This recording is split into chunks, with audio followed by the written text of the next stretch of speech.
Good afternoon and welcome to Webinar Wednesday. We're excited to have over 210 registered attendees for today's webinar, which is eligible for 1 credit from the ACI.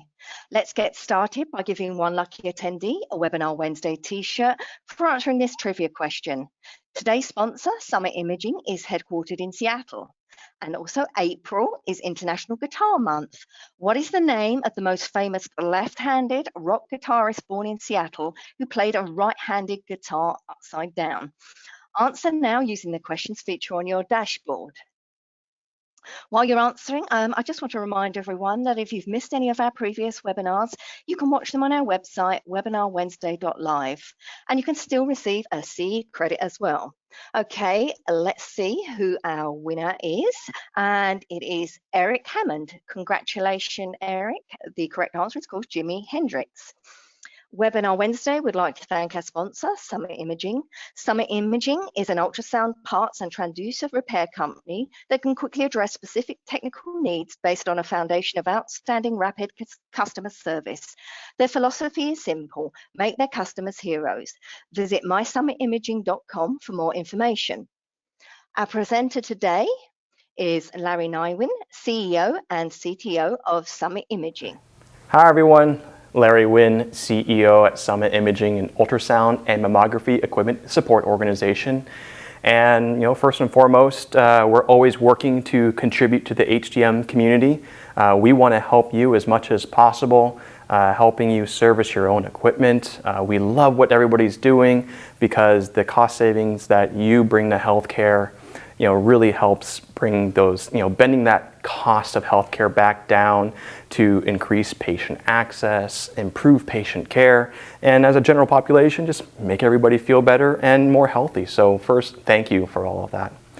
And what we wanted to share with you today was to teach you about how to slave hard drives. And why is that important? Well, slaving hard drives is a very normal thing and very common occurrence in all other industries.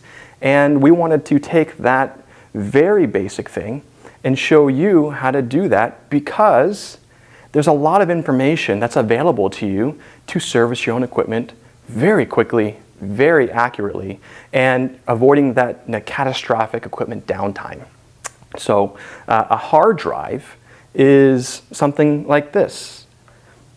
And with all the devices that we work on nowadays, from everything from at home to our desktop computers, to the beautiful laptops that we use every day, to even medical devices all over the world have moved to computer-based systems.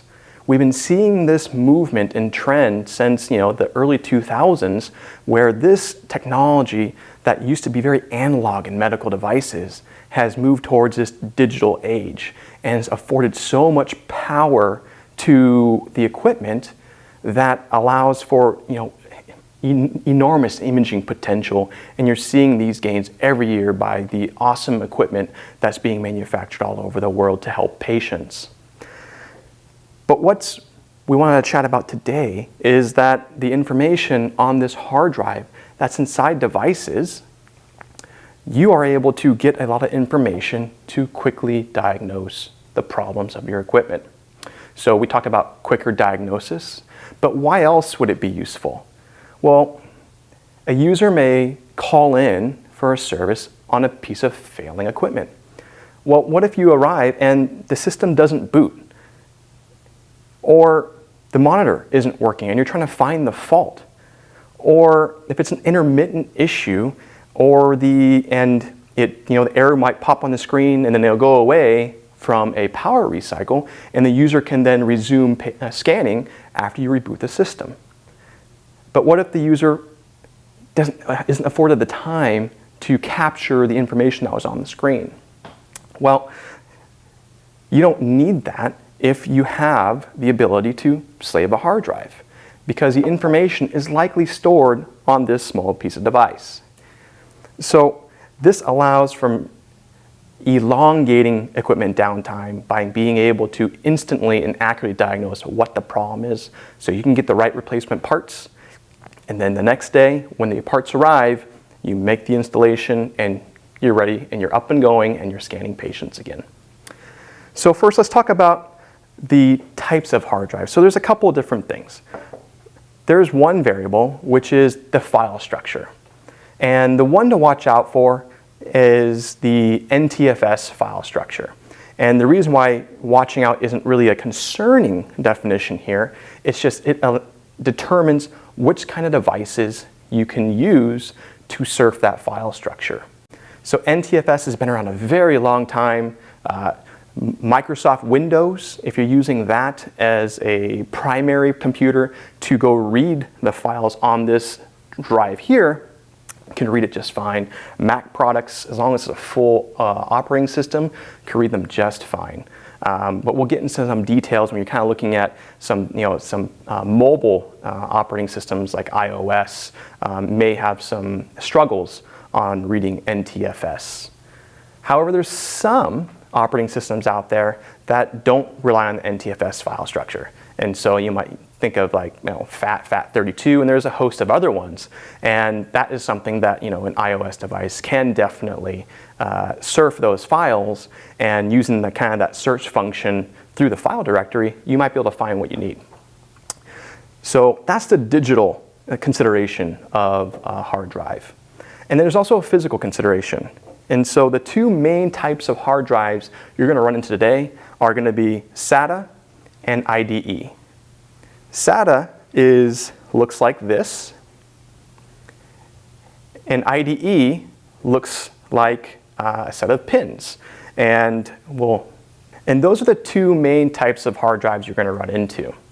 And if you have this, we're going to show you now what equipment you need to be able to read the files on this hard drive so you can go get the information you need. So in addition to the hard drive itself, which you may extract from a device you're working on, you're going to need a device. We prefer a computer because it's, there's no limitations on what kind of files you can read. But you can use a Windows-based PC or laptop like we have here, or you can use a Mac like you have here. Now these are two full-blown, complete operating systems that can read all the different file types. Androids, you can actually read NTFS file systems with some apps. And then when you're looking at iOS, it can read pretty much the majority of the file systems out there except for NTFS. So now we have kind of these four devices that we've designated as what you could use to read what's essentially on this hard drive. Now,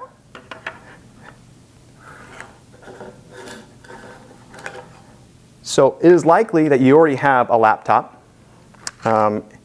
It is likely that you've already removed the hard drive of the failing device. You're going to need two things in addition to that. A power supply. We've elected to use this power supply. They're very inexpensive. Check out the comments below. We have some recommendations on what you could use. But all this does is it plugs into power, and the other side will plug in to the hard drive to provide it power on its own. So here, and then we take this side and we plug it into an outlet. The other piece of equipment that you need is a USB to hard drive adapter. These are readily available. Check out the comments below. We'll have some links for you on some recommendations on what you could get. But this USB side is important because this plugs into your device that you're using. So in this particular case, it would be a Windows PC if we're using this over here. And on the other side, if you look closely, you actually have an IDE connector. But in this particular case, we're going to use a SATA. And so we will plug in the SATA here and plug in the hard drive here.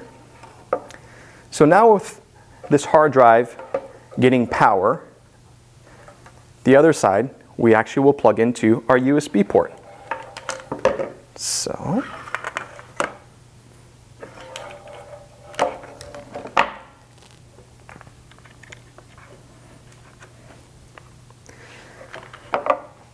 now everything's plugged in.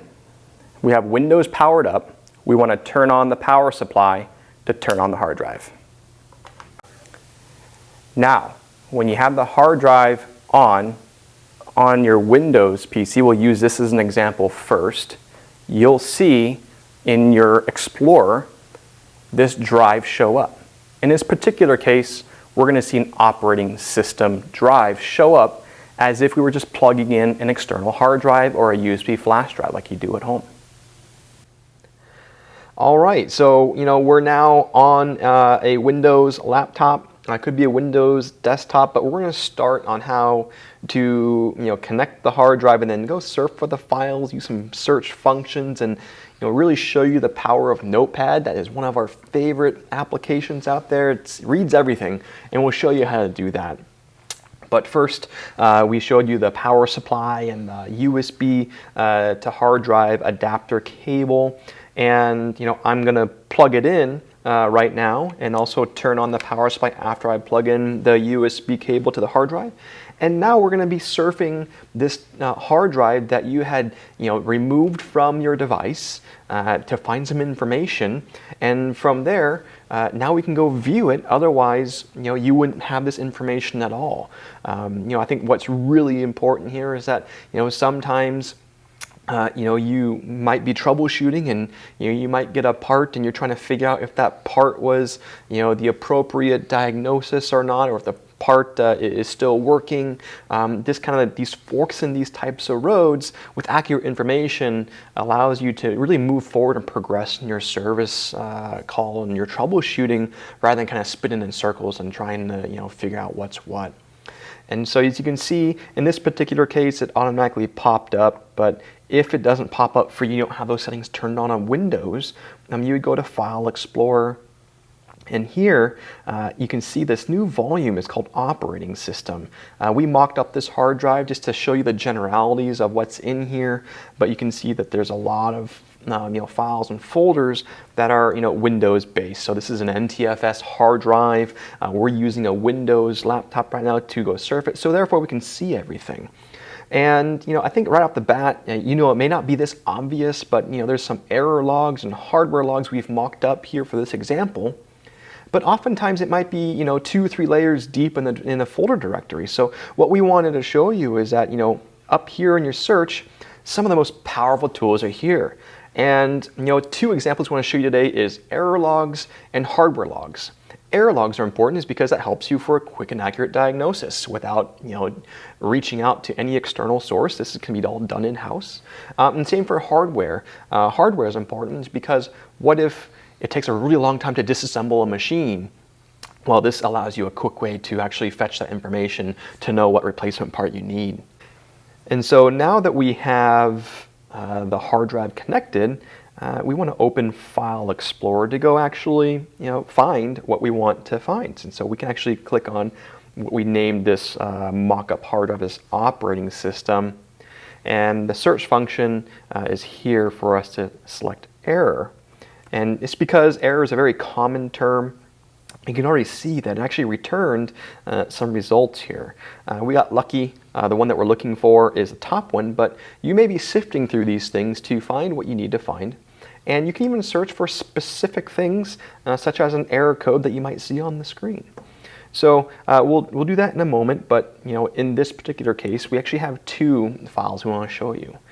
Notepad is our favorite application. It opens everything. So this is natively a TXT document, so I can just go ahead and double click on this. But you can see that this is the error log. System type is a mockup. The date's March 5th of 2020. Mockup, software version mockup 2.0. But it's often the case that an error has a date and then the fault code. So in this particular case, it's error code ABC123, something we made up, and it occurred on March 5th of 2020. And I think the important part here is that that error may have flashed on the screen and the stenographer or the user just didn't get a chance to record it. And so this is your way of actually getting that accurate error code so you know what's going on with the machine. And at this point, if it's an intermittent problem, you can actually start to hone in on, is this something that I can repair or service preemptively and prevent the catastrophic down in the first place. So, this is a great and accurate tool, Notepad, to go read all sorts of files. So this is a native text file. Let's go ahead and close this, and you actually may see XML files because it's very common practice for software to be built in really these web browser based type of programming languages, and XML is just one of them, HTML. But the cool part about Notepad is you can just right click any file. In this particular case, it's an XML file, and you hover over Open With, and then I got Notepad. If you don't see Notepad here, you would actually choose another app and go find Notepad, but Notepad is on every single Windows device. So we open with Notepad, and you're going to see the same information, but it's going to be with some kind of syntax that is indicative of HTML script and whatnot that you see online, but this is kind of the back end of it. So this is an error logs XML file, error fault code ABC123. You're kind of sifting through some of the syntax and the coding, but if you can look through that, then you actually have same line of sight as just reading it clear as day in another form. And the date here is associated to this error is March 2nd of 2020, and you can actually sift through this. I'm scrolling up and down here to show that all the different types of errors that may occur in the same error log. And sometimes you actually might have different error logs that actually represent different time frames. So if you're looking for a specific error on a specific date, this is a fantastic way to get an accurate diagnosis of what the user saw on the screen. Okay, so now if we have some information about the system build, oftentimes they're in here. So I'm actually going to, instead of searching for these terms like hardware and all that, we know it's right here. It's hardware logs. We showed you how to search for things and the power of that. But again, we go into hardware logs. We've mocked this up for us. Again, a text file natively opens in Notepad, our favorite application. You can see that it's very basic on the information that's in here. So part 1, serial number 1, part 2, serial number 2. But of course, that would be different information and possibly very meaningful to you that you may not have about the device you're looking at. And again, XML, right click, open with, Notepad, and voila, here he comes. You can see part 1, serial number 1, and it's just a different type of syntax, but the same content that you would be looking for. Now, how could you apply this to other things? You could look up, previous network information where you're trying to recover some network settings, DICOM settings. Sometimes you can back up kind of some macros that occur for the users because it takes a while to build these macros on these devices, and they just want to, get those.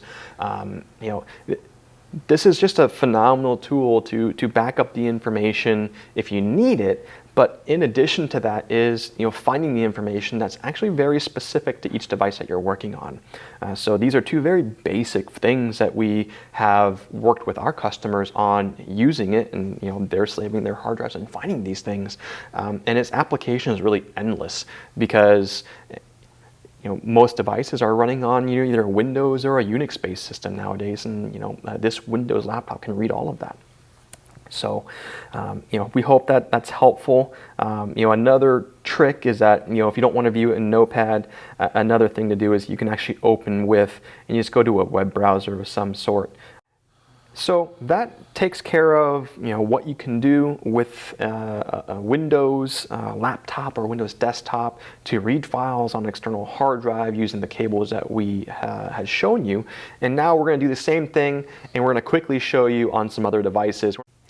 All right, and now we are on a Mac laptop, and these are extraordinarily powerful as well. We use them here at the office for some things, but some of you out there may be running some Apple products, so we wanted to be able to teach you the strategy on how to do the same thing. So same hardware, we're going to turn on our hard drive, we're going to plug it in right now, and as we plug it in, we're going to see the hard drive pop up on our desktop here. So we are waiting for the system, and we have operating system, the exact same hard drive we were just working with on the other computer, and I'm going to go ahead and open that up.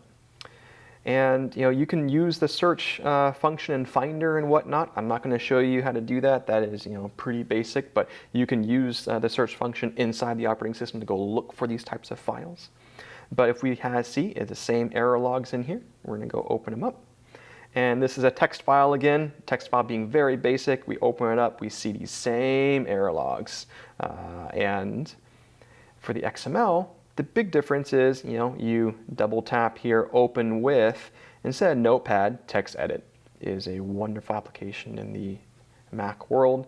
And you can see this kind of highlights the XML type of syntax you would see surrounding the real content you're looking for.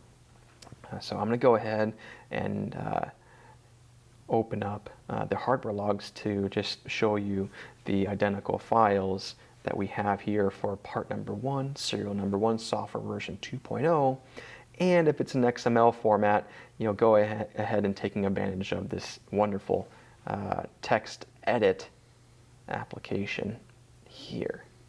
So, to make sense of it and, decompiling manually with all the syntax of XML, but the content is still the same. And so that was, a really quick crash course of, how to use a Mac to go surf those exact same files of a hard drive that we had, pulled from a device. All right. And so next, we're going to move into iOS. All right, and now we got an iOS device here. I'm going to go ahead and use that USB Type-C because that's what this iPad takes to USB, and then go ahead and plug in our hard drive here. And we got this Files application in iOS. I'm going to open Files, and you can see our operating system to the left here. We're going to go click on that, and you can see all these error logs. You can search right here, and we're going to type in error. And it shows all these error logs, so it shows XML and the mockup. So we'll go ahead and open the folder just to show the folders there. We can go ahead and open this error, and you can see that opens the text file just fine. And we have these errors here.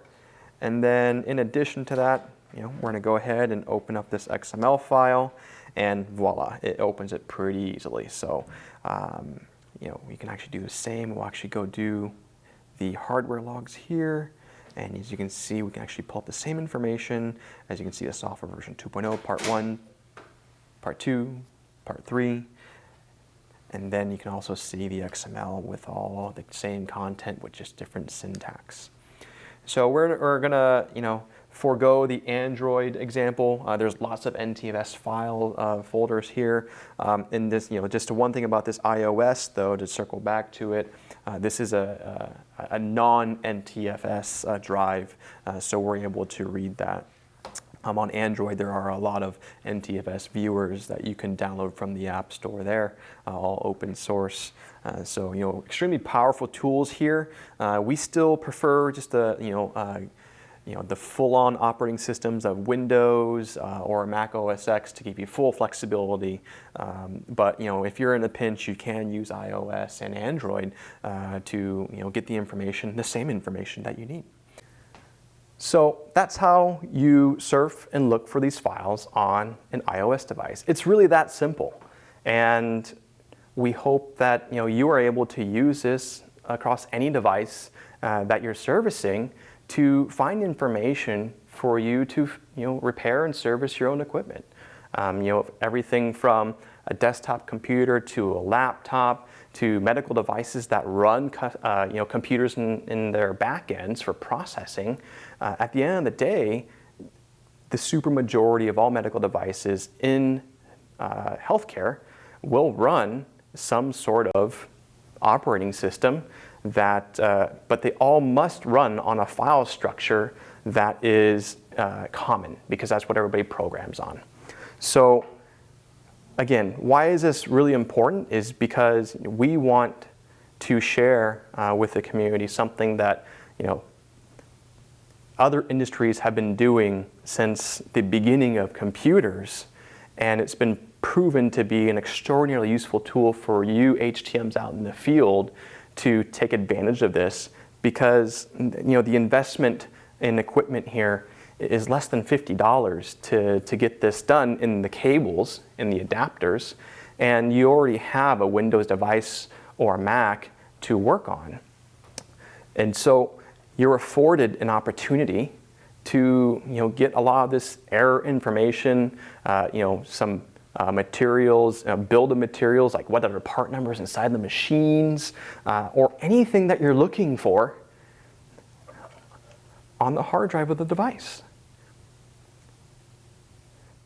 So thanks so much for joining us. We hope it was helpful. Links are below on what we recommend on what would work for you. And if you have any questions, please reach out to us. Our technical support is available and ready to walk you through this process and get you up and going so you can service the equipment. So thank you so much. Again, Larry Wynn here with Summit Imaging and HTM. Thank you so much for everything you guys do. Talk to you next time. Thank you so much, Larry. We've now got time for a Q&A. So I will start off with first question. Larry, if you're there. Yes, can you hear me? Yeah, yes, I can. The first question is, are there other types of hard drives we should be aware of? Well, there's many types of hard drives, but these are the two main ones. If you're working on some older equipment, you might run into, SCSI narrow and SCSI wide.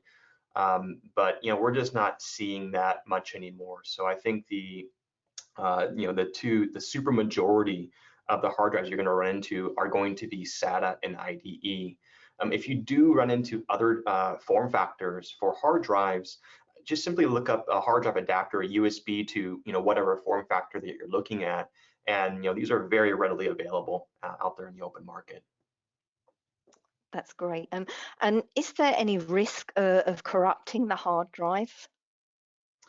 Very little risk here. I think if you're looking at a Mac product, I think unmounting the drive before you unplug it is always a really good option. And within Windows, doing a safe eject after you're done surfing the files, so the operating systems have the opportunity, if needed, to package up the drive and put it back to kind of a closure state. But yeah, there's not much risk here on corrupting things. Just make sure that you're not changing anything or deleting or adding anything. Okay, another question here is, would a defrag of the hard disk fix some problems?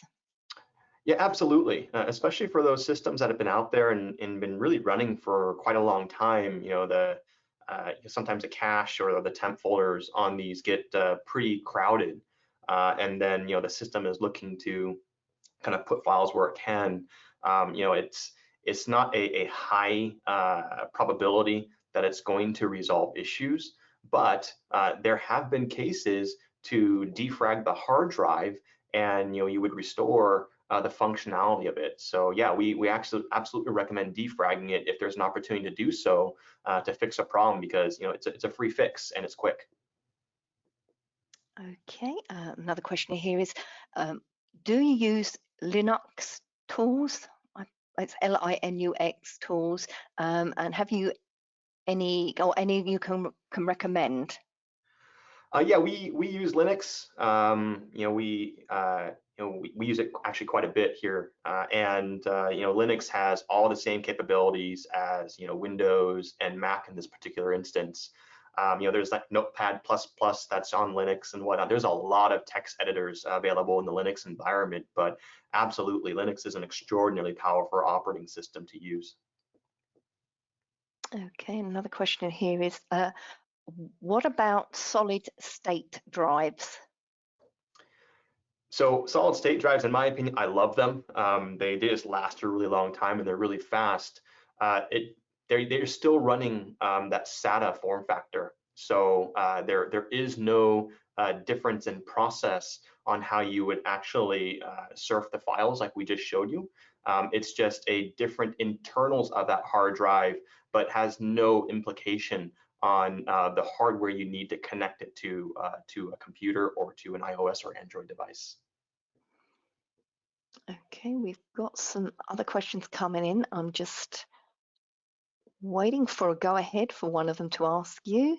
Okay, what's your recommendation for failed hard drives? So a failed hard drive, it depends on the failure. I think they can fail in many different ways. A defrag may help resurrect that hard drive. If it's partially working, you may still be able to surf and go find and view files to use during your service or repair of your device. So it's that's backing up a hard drive is a great idea when it's a fully functional state, and then actually cloning that to a working hard drive to get your device back up is highly recommended. But to dive into each hard drive failure, hard drives can absolutely just completely catastrophically fail. But oftentimes they partially fail, and if they partially fail, you still have the opportunity to gather the information you need from it to resurrect your machine with a service call. Okay, I'm just sending one more to Kyle to see what he thinks. There we go. So Carl, if you're listening, I've sent one more to you. Okay. If not, we will be wrapping up in a minute unless you want to expand on anything else, Larry. No, I just want to say thank you to the entire HTM community. You guys are awesome, especially during these times. And I think being so critical to keep the equipment up. And as we watch the news, HTM is absolutely a critical factor in healthcare. And we just want to say that we are so thankful and grateful to have the best industry on the planet. Here, I totally agree with that.